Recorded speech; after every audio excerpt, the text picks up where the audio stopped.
Warahmatullahi wabarakatuh. Waalaikumsalam warahmatullahi wabarakatuh. Alhamdulillah. Alhamdulillahi rabbil alamin. Wassalatu wassalamu ala asrofil anbiya'i wal mursalin Sayyidina wa maulana Muhammadin wa ala alihi wa sahbihi ajmain. Ketemu lagi dengan Mr. TM dengan uraian-uraian ilmiah tinggi tentang metodologi, metafisika, tasawuf, eksakta ilmiah. Bertempat di kampus Taklim Ma'rifat Gresik, Balong Panggang.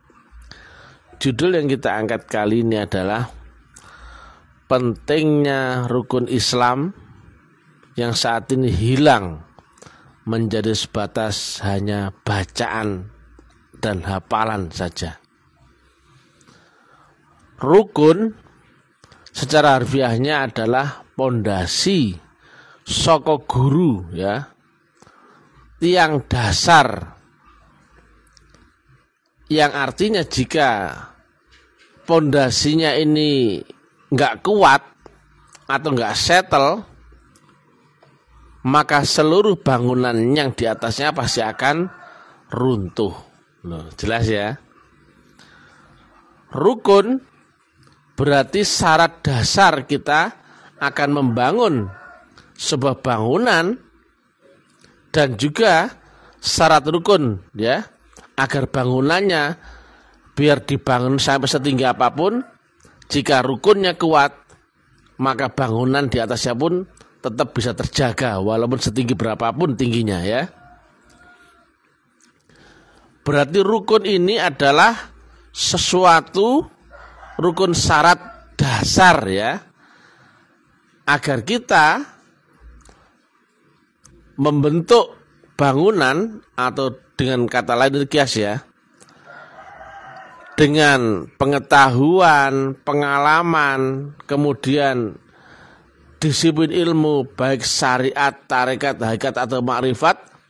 Jika rukunnya itu kokoh, ya, pondasinya kuat dan kokoh, maka berapapun tingginya ilmumu, jangkauan ilmumu, kau tetap akan kuat di atas pondasi yang kuat.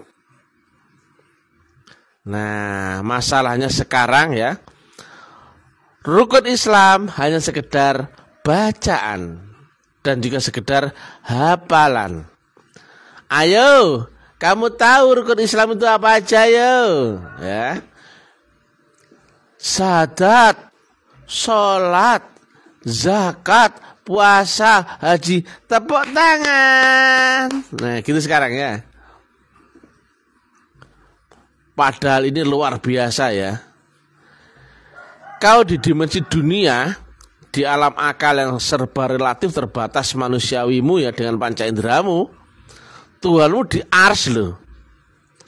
Tapi dengan pondasi rukun Islam yang benar, kamu bisa menjangkau sana loh.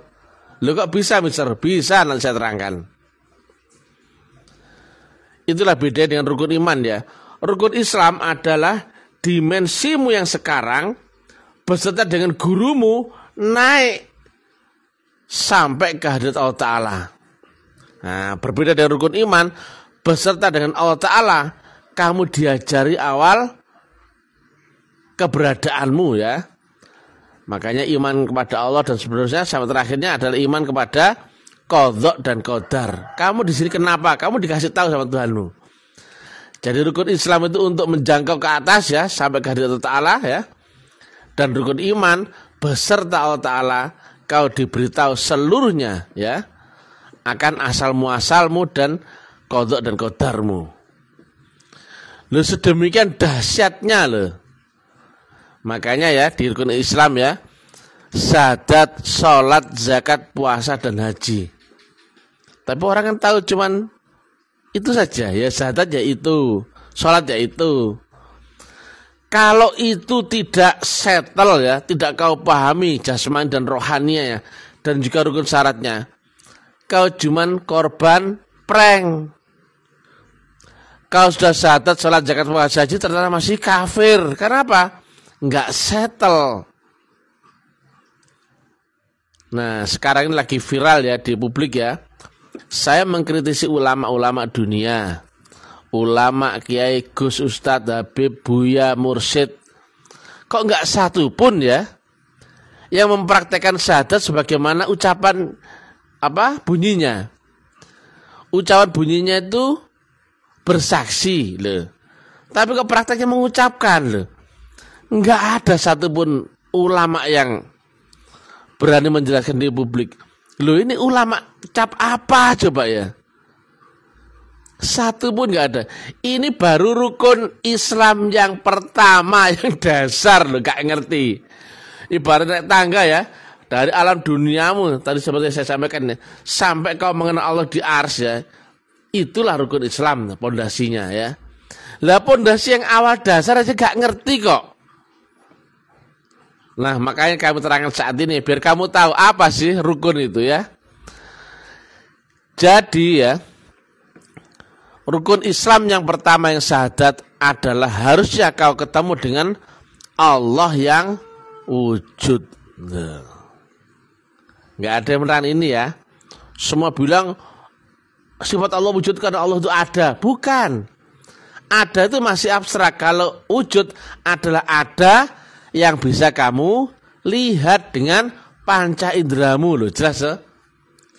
Kita sedang membahas Tuhan di mana? Di dunia. Maka jangan membahas Tuhan yang di ars, laisa kamitslihi syai'un.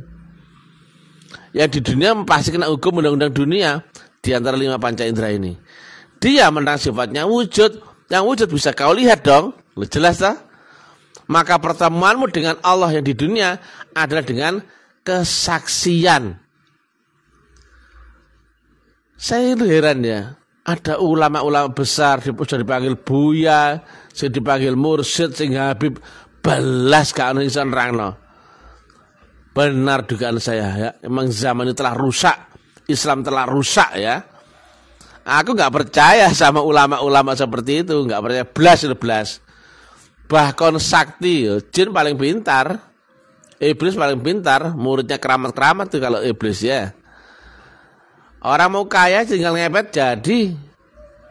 Kalau mau kaya tinggal rampok maling jadi. Kalau itu patokannya ya. Nah, tapi yang datang dari sisi Allah Ta'ala, mereka nggak kenal dengan Allah ya. Mereka belum beragama, tapi cinta agama. Makanya saat ini kalau saya tanya, sholat ya gak ada yang ngerti, syahadat gak ada yang ngerti. Lalu sampai sekarang biarpun saya janjuk-janjukkan orang, nggak ada yang berani bantah kok.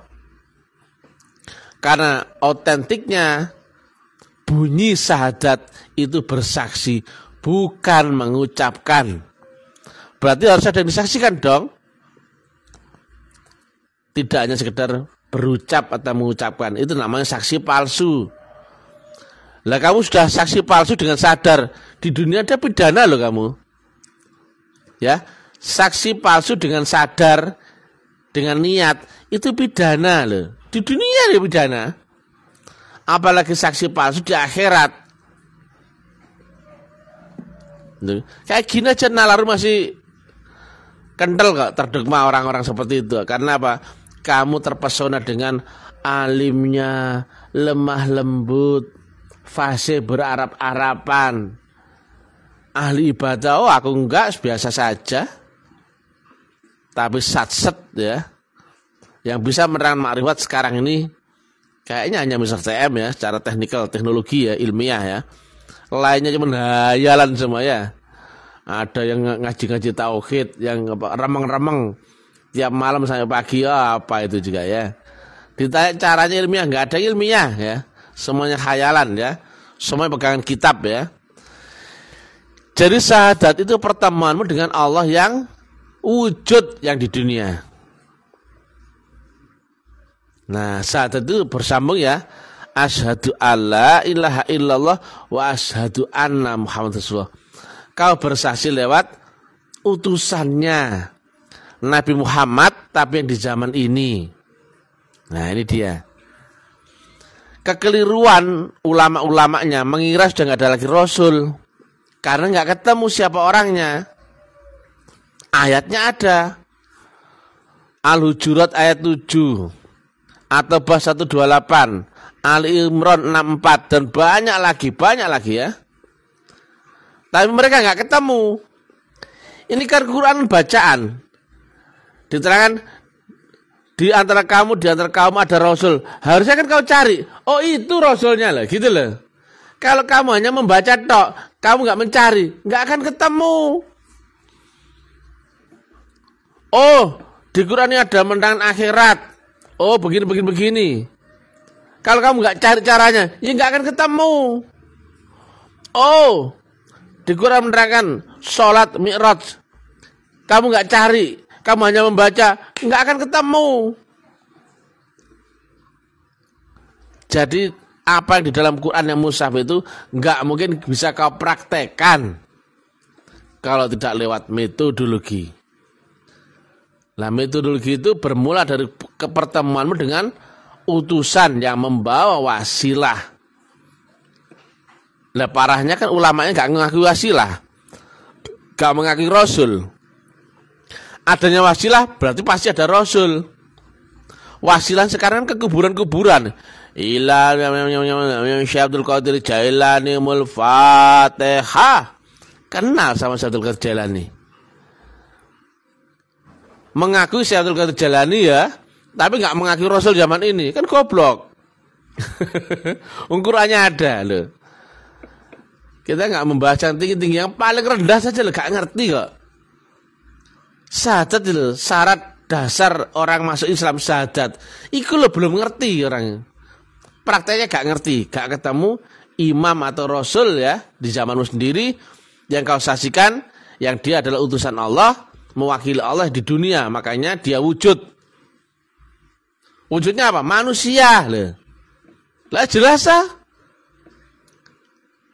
Sakmono akeh ulama akeh Ustaz Gus Habib Buya Mursyid goblok kabeh. Harga dirimu di mana coba? Di goblok-goblokan Mr. TM. Kan tinggal tunjukkan, saya ini enggak goblok Mr. Kan gitu tuh.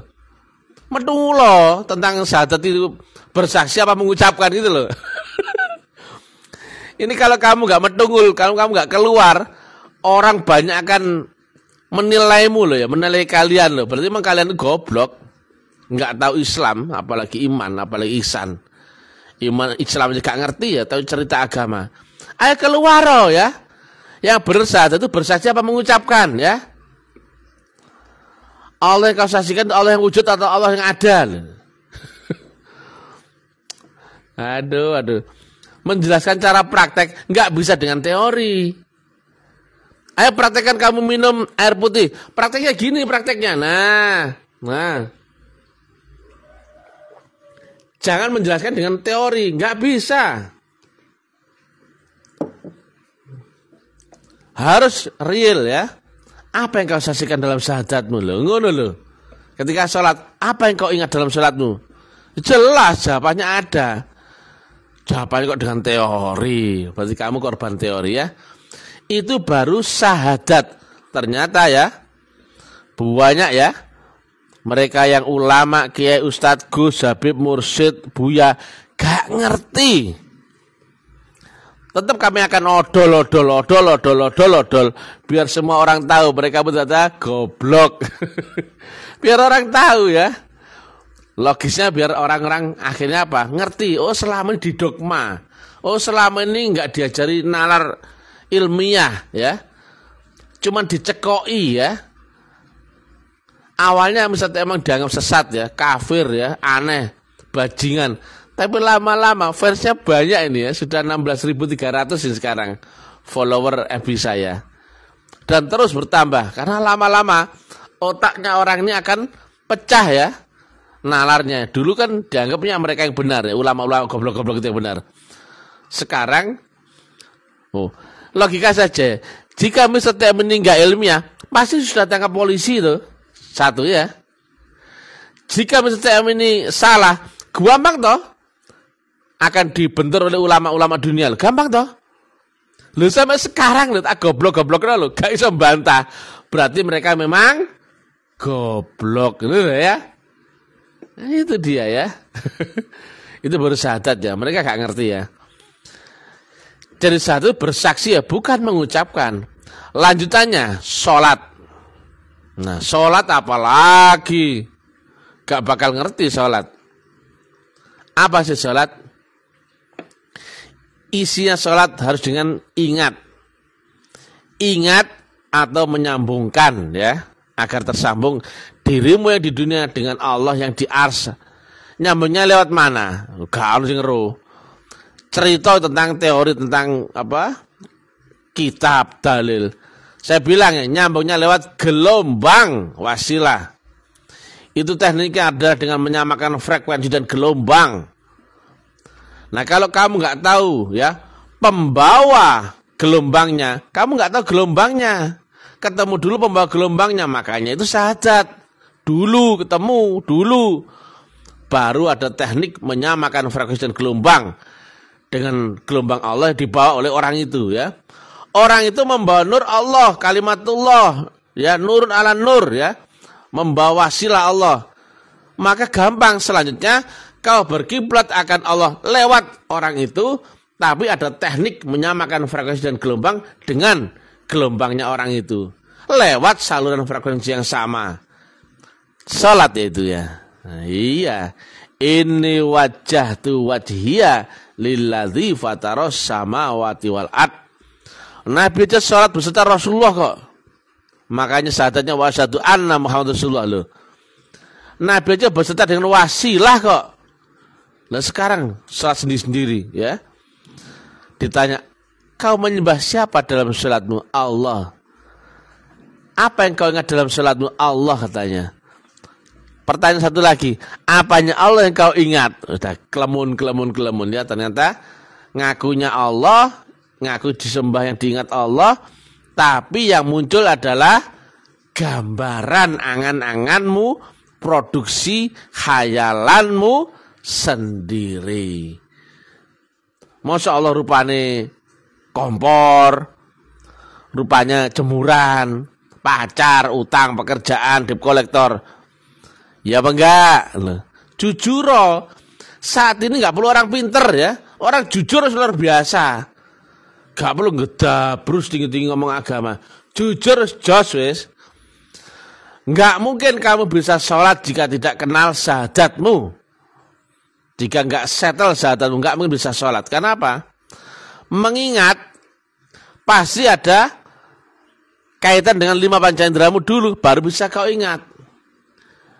Yang di pertama ya syahadat, dia menerangkan sifat wujudnya, kau saksikan, setelah kau lihat, kau ingat. Loh, gampang toh. Bagi yang telah ketemu, gampang itu. Ya, syahadatnya gampang, sholatnya gampang. Saya ngerepotkan kalau kamu itu mengingat sesuatu yang nggak bisa kau ingat, akhirnya tolak, itu. Tapi khayalanmu terlalu tinggi ya. Kamu tuh tertipu ya dengan sholat seperti itu. Sia-sia, nggak dapat apa-apa, cuman bosen, capek, sama neraka wel. Gak mungkin bisa nyambung kok. Gak mungkin. Jangankan Allah. Mr. TM bilang, kamu tuh pasti masuk neraka wel. Pasti loh. Jangankan Allah. Karena secara rukun syarat gak mungkin. Maka gak ada sambungan. Dan penyakitnya adalah, kamu makin mengerjakan sholat seperti itu, kamu akan merasa benar satu. Merasa lebih baik daripada orang lain. Makin susah diberitahu orang. Karena kamu sudah merasa benar. Iku loh. Pintunya kau masuk neraka wel. Susah dikandani wong. Wis ngono ae. Merasa benar. Seumur hidup merasa benar. Begitu mati, ternyata azab loh. Kapok toh. Itu baru sholat. Yang ketiga, zakat. Ini adalah pengorbananmu loh. Lek pengorbananmu kamu nggak ada kiblatnya, nggak tahu caranya, apa bisa sampai? Ibarat kau kirimkan lonceng ini, nah ke Jakarta, ini yang di Jakarta ya, nggak tahu alamatnya, bisa sampai ke sana? Gak ngerti. Itu baru Jakarta. Lah Tuhanmu di ars 7 lapis langit di atas duniamu, bisa sampai sana? Berarti kau harus ketemu sang pembawa wasilah, memakai wasilah, barulah berkorban, berarti berbakti lewat wasilah itu. Lewat sang pembawa channel itu. Lewat teknik wasilah itu. Jelas toh? Kalau enggak dari awal kau paham syahadat, kalau tidak naik ke paham sholat, kamu enggak mungkin paham akan zakat.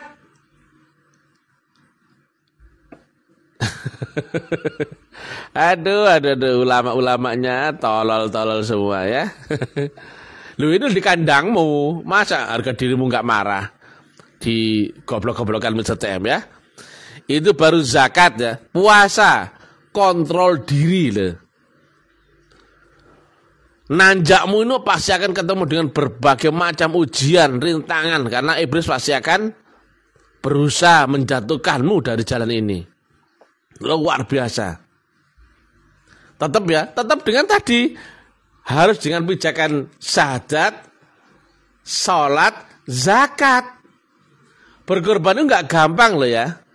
Berkorban itu adalah mengambil dari sebagian apa yang kau cintai ya, atau seluruhnya dipersembahkan untuk Tuhanmu.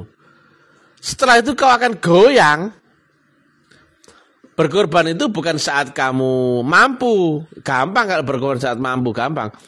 Berkorban saat tidak ada pilihan. Dan jalan cabang itu berbarengan ya. Antara untuk Tuhanmu dan untuk dirimu. Pilihannya begini. Apakah kau mendahulukan Tuhanmu ketimbang urusanmu? Itulah berkorban yang asli. Dan ini pasti akan dihabisin loh. Ngeri. Dulunya kamu kaya, kamu udah berkorban, dihabiskan misalkan. Kamu pintar, dihabiskan. Kamu punya pangkat, dihabiskan. Kamu punya harga diri, dihabiskan. Maka rasa itu suwakit ya. Nah, kontrol diri itu penting ya. Kalau enggak gitu, kamu sudah pasti terlempar dari jalan ini. Dan yang terakhir adalah haji ya. Haji isinya intinya di wukuf. Wukuf itu apa? Nah, orang tahunya kan melancong ke tanah suci ya. Nanti wukuf di Arafah. Begini, pakai ihram. Itu syariatnya. Lah kalau wukuf hakikatnya adalah terhenti kau di alam perbatasan hening-bening antara makom dimensimu dan Tuhanmu. Setiap mau masuk melewati portal, manusia akan terhenti ya. Untuk naik ke atasnya lagi ya. Nah, di atasnya wukuf adalah mi'raj, naik gelombang, naik dimensi. Sama seperti dari dunia untuk naik mi'raj ke alam kubur, kamu mesti lewat terhenti di alam kematian. Demikian juga ketika di alam kubur, naik ke alam barzah pun pasti wukuf. Barzah naik ke alam dasar lagi pun pasti wukuf. Berarti syarat dasarnya mi'raj kau pasti harus menguasai teknik wukuf. Yaitu kau akan terhenti di batas ambang kesadaranmu. Di atasnya adalah alam di atas sadar, di alam itu adalah alam sadar. Kau terhenti di alam batas sadar, hilang di situ atau fana. Itu berkali-kali di tiap lapisan dimensi. Loh, mana ada yang menerangkan seperti misalnya secara teknikal begini. Nah, berarti kamu ada hubungan naik dimensi jelas arahnya. Kiblatnya jelas, wasilahnya jelas, teknikalnya jelas, prosesnya jelas. Lah kalau kamu di dunia, Tuhanmu di ars ya, kamu nggak naik gelombang, kamu nggak lewat mi'raj, kamu nggak lewat wukuf, mana main? Kata Bang Bobi ya. Mana main? Kalau lagi tren sekarang ya. Aduh. Baru syahadat saja gak ngerti. Apalagi sholat. Gak mungkin ya. Tapi mereka diajari memang membaca Quran, hafalan Quran, tafsir Quran. Ini ilmu manusia. Ya, dipakai tidur hilang ilmunya. Bagaimana kau menembus alam roh, alam rohani, alam akhiratmu? Sementara kau masih terbatas dengan gelombang kesadaran akalmu. Enggak mungkin bisa masuk. Masuk aja gak mungkin, apalagi menembus sampai ujungnya. Ya. Ini banyaknya ulama kayak Ustadz Gus, Habib, Buya atau Mursyid goblok kabeh. Kenapa? Mereka gak ngerti, tapi ceramah diundang orang. Aku di mata saya roto itu, gak ono habib-habiban, kiai-kiainan, ulama-ulamaan. Kenapa? Asli apa palsu? Gitu dulu. Kalau dia ulama asli, dia pasti menerangkan metodologi untuk makrifat. Tapi kalau dia palsu ya, bisanya paling teori. Sambil pakai surban, sambil jualan ayat ke Arab-Araban. Saya nggak butuh dikagumi orang dengan Arab-Araban. Dibilang Hindu ya nggak apa-apa, saya Hindu. Kristen kok aku apa-apa. Agama bagi saya casingnya ya, casing luarnya aja kok. Terserah kalau lihat aku seperti apa. Yang penting isi adalah ma'rifatullah. Kan begitu kata Nabi, awaluddin ma'rifat, akhiruddin ma'rifat. Awal dan akhir agama hanya tentang ma'rifat. Berarti kalau kau belum kenal Allah ma'rifat, kau belum beragama, itu Nabi loh. Lah kenalmu kan harus lewat proses. Lah bagaimana prosesmu? Loh, kamu gak ngerti. Moco Quran tok. Ini kan yang kata Nabi. Akan dekat masa, Islam hanya tinggal nama, Quran hanya tinggal tulisannya saja ya. Masjid kalian banyak bagus-bagus di mana-mana, tapi kosong dari petunjuk. Dan ulama-ulamanya adalah sejahat-jahat, sejelek-jeleknya makhluk di bawah kolong langit. Yang dari mereka lah fitnah agama itu berasal dan akan kembali kepada mereka itu fitnah. Fitnah itu apa sih? Ya mengkaburkan, menyelewengkan, menyesatkan. Dia nggak paham kemudian cerita diaur-aurno, direka-reka, tidak asli, palsu, KW, itu semuanya penyelewengan. Fitnah semua itu. Ada mursyid asli, muncul yang KW, itu penyelewengan itu, sesat itu. Ada ulama asli, muncul ulama KW, palsu. Kemudian menafsirkan Quran. Harusnya syahadat bersaksi, jadinya mengucapkan. Itu kesesatan itu. Dan itu ulama-ulamanya. Demikian sama oleh Nabi ya. Nah sekarang kami coba ya menggugah ya nalar ilmiahnya orang-orang. Kamu dapat agama seperti itu dapat apa? Enggak oleh apa-apa, belas ya. Ditakoni salatmu bisa mi'raj. Gak tahu. Kan katanya orang-orang, kata ulama-ulama, yang bisa mi'raj cuman Nabi. Blok. Nah, Nabi bilang as-salatul mi'rajul mu'minin loh. Terus kamu bisa menembus akhirat sekarang? Enggak tahu. Kata ulama-ulama, akhirat itu kan nanti setelah mati. Blok. Nabi Muhammad cerita akhirat saat masih hidup loh. Kamu enggak nyari Gusti Allah? Udah pernah ketemu Gusti Allah? Enggak. Kenapa harus dicari? Emangnya Allah pernah hilang? Blok. Nabi Muhammad nyari Allah itu sampai 13 tahun ya. Baru bisa mi'raj. Kamu modal khayalanmu saja ya. Mabuk dengan khayalanmu ya. Walaupun dia dekat lebih berambut di urat leher, tapi karena dimensi dan gelombang nggak ketemu, jauhnya tak terhingga. Nah itu dia ya. Banyak ya kesesatan ulama-ulama dunia ya. Rasul dan nggak ada. Rasul itu pasangannya wasilah. Wasilah teknik gelombang. Rasul itu pembawanya. Lah jelas loh. Wabtaghu ilaihil wasilah. Loh jelas loh. Diselewengkanlah sama ulama-ulamanya.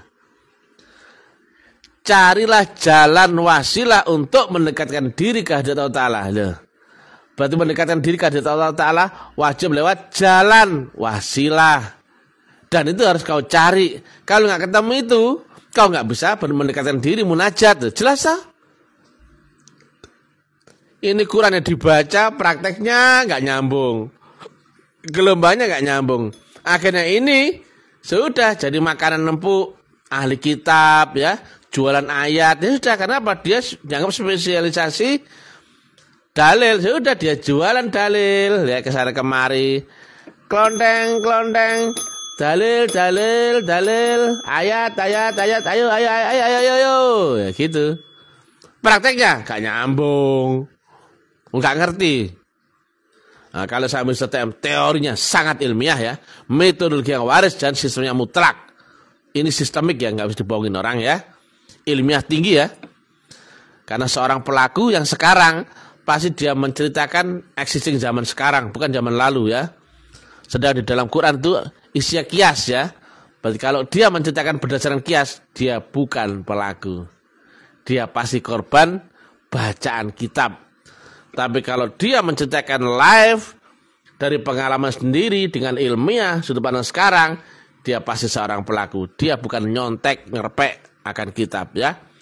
Nalar sehat, salam kebangkitan tasawuf ilmiah. Jangan lupa amati ulamamu, kiaimu, ustadzmu, gusmu, buyamu, habibmu, mursyidmu.